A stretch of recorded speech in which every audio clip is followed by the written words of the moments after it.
Welcome back to Ben's Book Club. Today, we are diving into the book Payoff, the hidden logic that shapes our motivations. Man, I am absolutely thrilled to unpack this one with you. So, think about this. Have you ever wondered why some projects just leave you bursting with energy, while others, even the ones that pay really well, just completely drain your soul? Well, you are in the exact right place. In this explainer, we're going to look closely at Dan Ariely's groundbreaking behavioral science to figure out what actually fuels our drive. So, let me pose a question that sits right at the very heart of our work lives.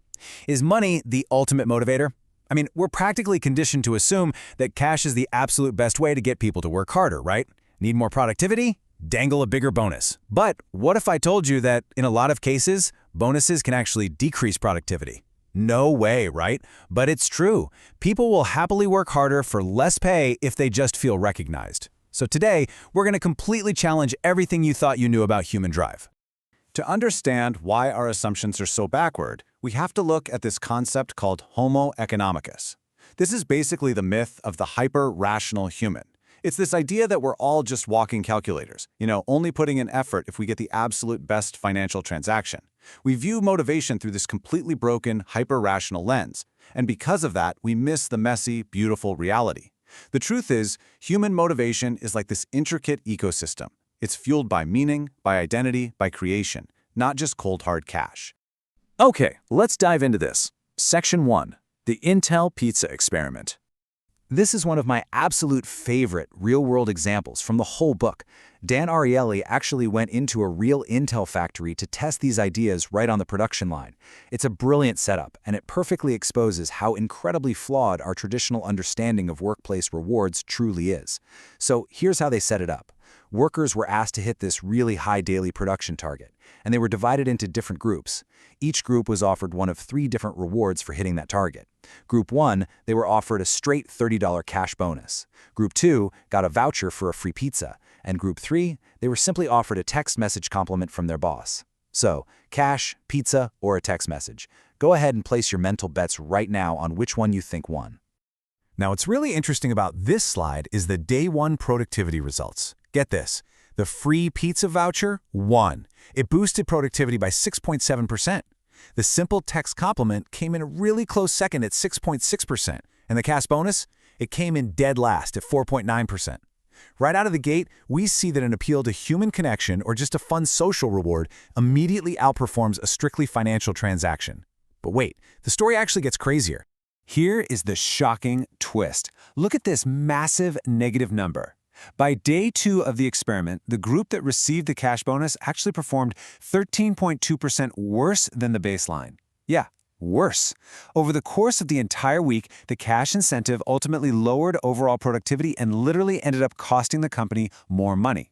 The cash actually demotivated them once the immediate transaction was over. Why? Because it completely shifted their mindset from, hey, I'm doing a good job for my team, to, well, I'm only doing this for the $30. Section 2. The IKEA effect. So, if cash can literally destroy our drive, what actually builds it? We're going to pivot now from what tanks our productivity to what genuinely fuels it. And it's all about exploring how effort and ownership shape our psychological attachment to our work. Ariely illustrates this with this completely hilarious experiment. Participants were taught to fold origami birds and frogs. Now, keeping in mind, these were total beginners. These paper frogs were, well, they were pretty ugly. But when asked what they would pay for them, the builders valued their own flawed creations 5 times higher than objective outsiders did. Actually, it's even funnier. The builders genuinely believed that the outsiders would see the total brilliance in their crumpled paper frogs too. They fell completely in love with their work, precisely because it was so difficult for them to make. And this brings us to a really profound insight. Labor leads to love. When we pour our sweat and our energy into something, we just become deeply attached to it. The massive implication here is that when modern workplaces try to automate absolutely everything, trying to make every single task totally effortless and frictionless for employees, they actually accidentally destroy the profound satisfaction of hard work. We actually want to struggle a little bit. It's what gives our work meaning. Section 3. The Sisyphus condition. But, just as meaning can be created, it can also be completely destroyed. We're transitioning now to what Ariely calls the Sisyphus condition. It's named after that Greek myth, you know the one, the guy forced to roll a giant boulder up a hill for all eternity, only to watch it roll right back down. We're going to look at a Lego Bionicles experiment that demonstrates just how incredibly fragile meaning can be in our everyday tasks. Walk through this kind of heartbreaking setup with me. Participants were paid to build Lego Bionicles. In the normal condition, they built them and the figures were just placed on the table to be taken apart later. But in the Sisyphus condition, step 2 was brutal.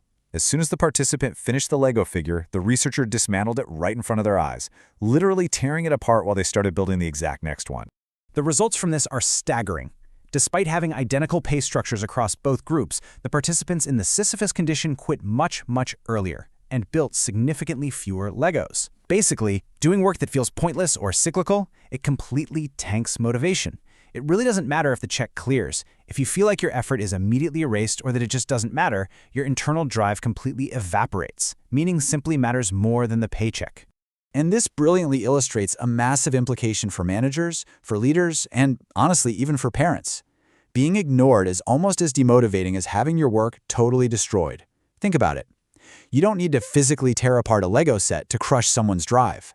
Simply canceling a project that they spent weeks on without any explanation, or ignoring a report they pulled an all-nighter to finish, that completely drains their energy tank. Acknowledgement is literally the lifeblood of motivation. Section 4. Social versus market contracts. So, what is the underlying operating system behind all these surprising outcomes? Why does a slice of pizza beat cold hard cash? And why does being ignored hurt so darn much? Well, to understand this, we need to look at how different frameworks govern our interactions. Basically, we operate under two very different sets of rules. Let's compare them side by side here. On the left, we have social contracts. Now, these are driven by human connection, loyalty, trust, and shared meaning. On the right, we have market contracts. These are driven purely by transactional cash. I give you X dollars, you do Y task. When we rely strictly on extrinsic rewards, like market contracts, to motivate people, we actually end up crushing the intrinsic joy and the loyalty that's built right into the social contract.